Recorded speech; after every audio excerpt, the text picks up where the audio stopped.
freedom, ask for the freedom of Biafra, is for our good.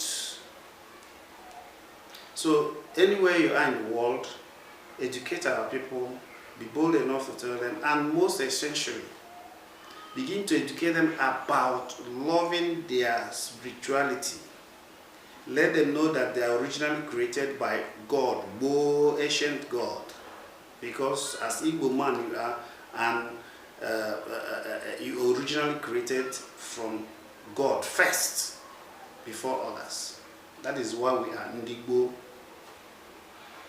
So a lot of things that we will continue to talk about, how to free ourselves from mental slavery, from religious brainwash, from all kinds of slavery.